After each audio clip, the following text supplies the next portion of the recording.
With free agency and the 2023 NFL Draft officially over, there have been a handful of teams that have made drastic improvements with new signings and rookies added to their rosters. The Eagles walked out with 3 Georgia players in Jalen Carter, Geno Smith, and Kelee Ringo. The Steelers also picked up Georgia players Broderick Jones and Darnell Washington, while acquiring other stars in Joey Porter and Keanu Benton. The talent stacked in this year's draft is considered to be around the average mark, with a few standouts in Bryce Young, CJ Stroud, and Jackson Smith-Njigba. The draft grades for all the rosters have been finalized, but those don't always mean much in terms of actuality with performance turnouts. Majority of teams have finalized their rosters, and some moves will be made between now and the start of the season, but there won't be much activity happening in general. But after reviewing the new additions and changes to each team, I thought it'd be interesting to break down a list of the top 5 new quarterback to receiver combinations we're going to see in the 2023 season. Just to clarify, these are all my opinions, and I'm kind of basing this list off of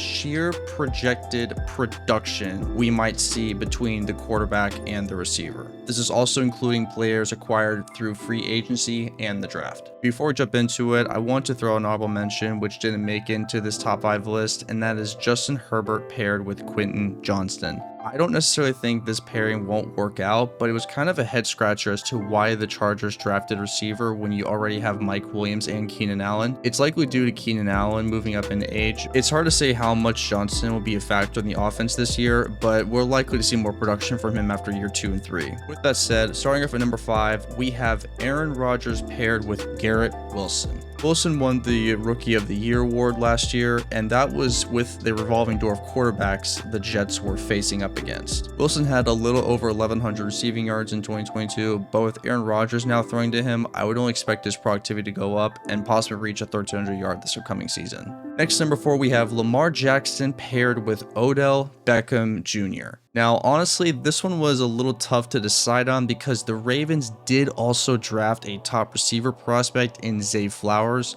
So you could definitely make an argument that Zay is probably the more interesting prospect to see produce with Lamar.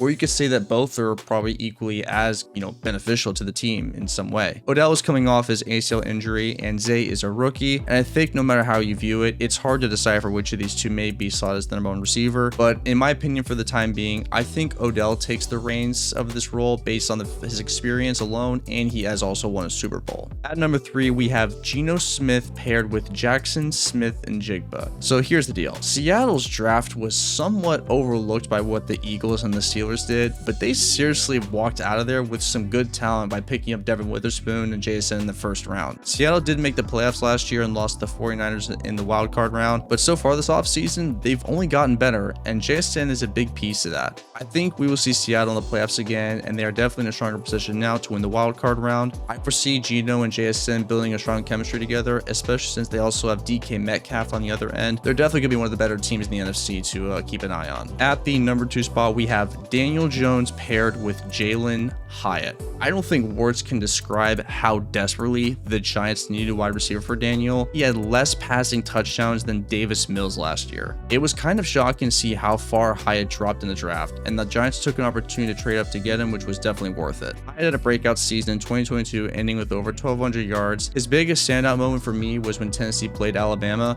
and Hyatt was absolute cooking Bama's secondary. I think we're going to see a lot of production between Daniel and Jalen this season, which is only going to make the Giants more of a threat as their chemistry strengthens. And finally, at number 1, we have Trevor Lawrence paired with Calvin Ridley. Ridley was suspended 1 year for violating the gambling policy and will resume in 2023 with the Jacksonville Jaguars. Keep in mind, this is a team with Evan Ingram, who saw massive improvements towards the end of last season, and Christian Kirk. Ridley played for the Falcons for 4 years and saw his best production in 2020, reaching over 1,300 yards. Keep in mind, the Falcons' quarterback situation has been very average or even below average, as some may view it, and he still managed to produce the way he did. With Trevor Lawrence now throwing to him, the Jags' offense is undoubtedly going to be top 10, maybe even top 5 in the NFL, depending on how this season unfolds. Ridley is returning with a chip on his shoulder, and it seems that he has matured from the incident which got him suspended. I have no doubt the Jags will be at the top of the division and are almost guaranteed to make the playoffs with their full roster intact. Let me know what you guys think, if I missed any other standout combinations that can make a move during the season. I appreciate you guys all watching. I'll see you next one.